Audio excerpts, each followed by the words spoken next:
ভগবান শ্রী রামকৃষ্ণদেব কথামৃততে বদ্ধজীব সম্পর্কে বলছেন, বদ্ধজীবেরা সংসারের কামিনী কাঞ্চনে বদ্ধ হয়েছে, হাত পা বাঁধা। আবার মনে করে যে সংসারের ওই কামিনী কাঞ্চনেতেই সুখ হবে আর নির্ভয়ে থাকবে, জানে না যে ওতেই মৃত্যু হবে। বদ্ধজীব যখন মরে তার পরিবার বলে, তুমি তো চললে, আমার কি করে গেলে? আবার এমনি মায়া যে প্রদীপটাতে বেশি সলতে চললে বদ্ধজীব বলে, তেল পুড়ে যাবে, সলতে কমিয়ে দাও। এদিকে মৃত্যু শয্যায় শুয়ে রয়েছে। বদ্ধজীবেরা ঈশ্বর চিন্তা করে না। যদি অবসর হয় তাহলে হয় আবোল তাবোল ফালতু গল্প করে, নয় মিছে কাজ করে।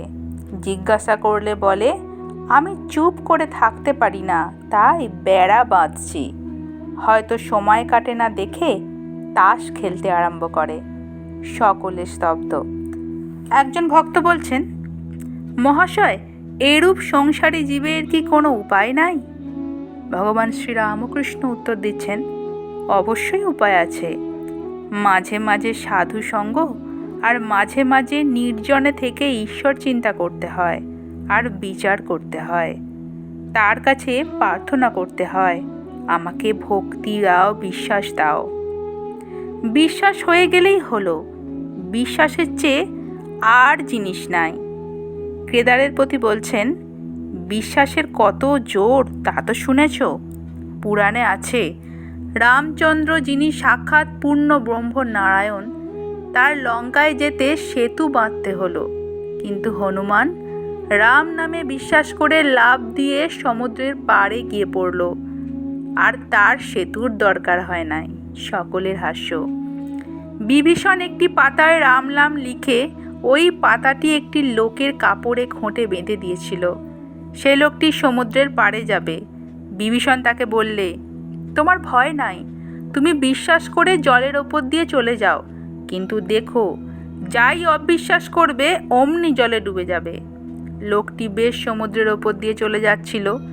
এমন সময় তার ভারী ইচ্ছে হলো যে কাপড়ের খোঁটে কি বাঁধা আছে একবার দেখে। খুলে দেখে যে কেবল রাম নাম লেখা আছে।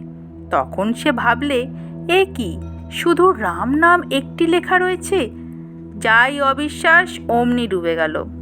যার ঈশ্বরে বিশ্বাস আছে সে যদি মহাপাতক করে গো, ব্রাহ্মণ স্ত্রী হত্যা করে, তবুও ভগবান এই বিশ্বাসের বলে ভারী ভারী পাপ থেকে উদ্ধার হতে পারে।